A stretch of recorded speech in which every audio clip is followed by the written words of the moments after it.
High viewers, తమ్నైల్లో Rachakonda CP Sudheer గారు ఆయన ఏదో చెప్తుంటే పక్కన బ్రహ్మానందం ఉండి చెప్పేవులే అన్నట్టు ఒక ఎక్స్ప్రెషన్తో తమ్నైల్లో ఒక ఇమేజ్ పెట్టాం.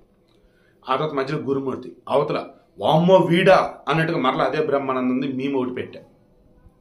ఏంటి అంటే ఈరోజు సుధీర్ గారు ఎక్స్ప్లెయిన్ చేస్తున్న విధానం చూసి డిఆర్డిఓలో ఈ గురుమూర్తితో పనిచేసిన వాళ్ళు కొంతమంది నమ్మరు.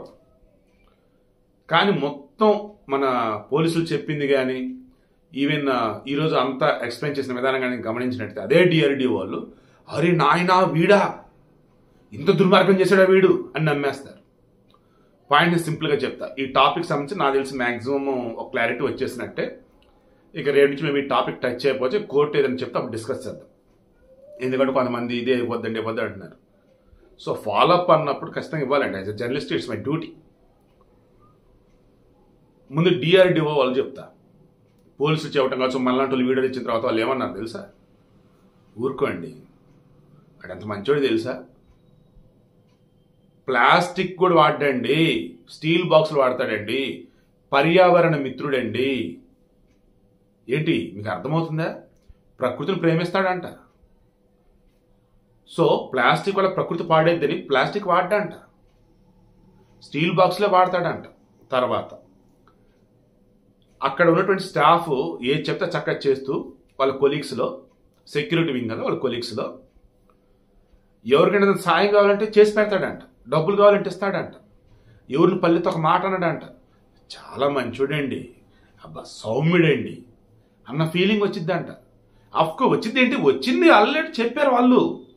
చాలా సెన్సిటివ్ అండి, చాలా నిదానం అండి, చాలా మెత్తకుంటాడండి. క్రైమ్ థ్రిల్లర్ సినిమాలు చూస్తూ ఉంటామా, ఆల్మోస్ట్ ఈ సైకో గాళ్ళు భయంకరమైన హత్య చేసే బ్యాచ్ ఇలాగే ఉంటారు. సెన్సిటివ్గా అన్నట్టు, ఇంట్రోవర్ట్ అన్నట్టు, ఇన్ఫీరియారిటీ కాంప్లెక్స్తో ఉన్నట్టుగా కనిపిస్తూ ఉంటారు. బట్ అమ్మ బాబోయ్ వాళ్ళు చేసే మర్డర్లు ఊహించడం. ఈరోజు సుధీర్ గారు అదే చెప్పారు, రాచకొండ సిపి సుధీర్ గారు. అసలు ఇటువంటిది మేము అసలు ఎప్పుడు చూడలేదు, ఏంటంటే అసలు వీడని మొత్తం 16 వస్తువులు ఈ హత్యకు సంబంధించి వాడు ఏమేమి వాడాడు, ఎక్కడెక్కడ ప్రూఫ్లు ఉన్నాయంటే 16 వస్తువులు సీజ్ చేశారు, తీసుకున్నారు, ఫోరెన్సిక్ ల్యాబ్ పంపారు. అండ్ మొత్తం టెస్ట్ చేసి చనిపోయింది మాధవినే, చంపింది వీడే అని కన్ఫర్మ్ చేశారు. ఇక వీళ్ళు మొత్తం రెడీ చేసి కోర్టుకు సబ్మిట్ చేస్తే ఛార్జ్ షీట్ అనేవి ఇక ట్రయల్స్ అనేది స్టార్ట్ అయింది. మ్యాక్సిమం ఈలోపు rarest of the rare case అంటే బెయిల్ కూడా ఇవ్వరు.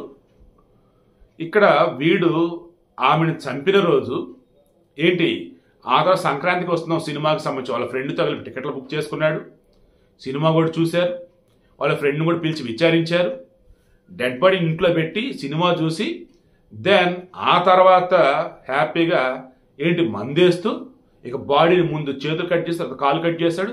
ఆ 25 లీటర్ వాటర్ దాని బకెట్లో హాట్ వాటర్లో వేసి మళ్ళీ ఆ తర్వాత ఉడికించి ఎముకలు మాంసం వేరు చేసి ఎముకలు మొత్తం పొడి చేసేసి దీన్ని చెరువులో కలిపేసి మాంసం ముద్దలో వచ్చేసి కొంత ఫ్లెష్ కొట్టేసి ట్రైనింగ్ దానిలో వేసేసి ఎక్కడ ఏది దొరకకూడదు అన్నట్టు చేసేసి మరలా మధ్యలో బోరు కొట్టడానికి మందేస్తూ చుడువా తింటూ అండ్ ఆ తర్వాత మొత్తం ఇల్లంతా క్లీన్ చేసి వాళ్ళ పాప వచ్చిన తర్వాత అమ్మేదమ్మంటే సమాధానం చెప్పకుండా స్మెల్ వస్తుంది ఏంది నాన్న అంటే దెన్ అప్పుడు వచ్చేసి మరలా క్లీన్ చేసి మొత్తం ఎక్కడ ఏమీ లేకుండా చేశాడు. బట్ ఫోరెన్సిక్ వాళ్ళు వచ్చాక వాళ్ళ దగ్గర ఉన్న బ్లూరే టెక్నాలజీతో మొత్తం కనుగొన్నారు.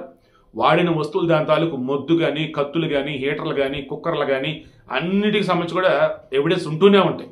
సో అవి కలెక్ట్ చేశారు. అండ్ వాళ్ళ పాప చెప్పింది తీసుకున్నారు. అండ్ చుట్టుపక్కల వాళ్ళు స్మెల్ వస్తుంది ఏంట్రా బాబు అంటే మాంసం వండుకుంటున్నా అని చెప్పేసి చెప్పాడు. ఇక చుట్టుపక్కల వాళ్ళు కూడా నిజమని చెప్పి నమ్మారు. ఇక వాళ్ళు కూడా కనుమ రోజు యాసిడ్గా మాంసం వండుకొని తినేశారు. సో ఇప్పుడు ఫైనల్ ఇప్పుడు విషయం ఏంటండి, అడ్డంగా దొరికేశాడు.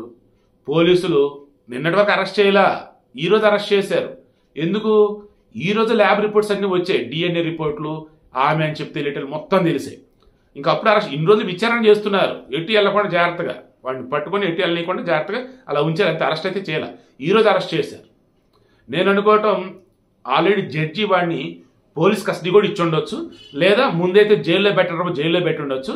దెన్ అగైన్ పోలీసులు మా కస్టడీకి ఇవ్వండి అని చెప్పేసి అడిగితే అప్పుడు ఇస్తారేమో. మొత్తానికి అరెస్ట్ చేశారు, జైల్లో పెట్టారు. ఎవిడెన్స్ ఒక్కడ కూడా మిస్ చేయకుండా అన్ని పట్టుకున్నారు. పోలీసుల హిస్టరీలో అసలు ఇంత ఘోరమైనటువంటిదని మేము చూడలేదండి.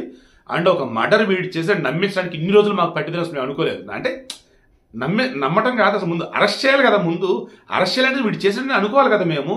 సో అది ఇన్ని రోజులు పట్టలేదండి మాకు, ఫస్ట్ టైం ఇటువంటిది అని చెప్పేసి అన్నారు. అందుకే ఈ కేసు సంబంధించి అన్ని కూడా ఇవ్వటం నేను.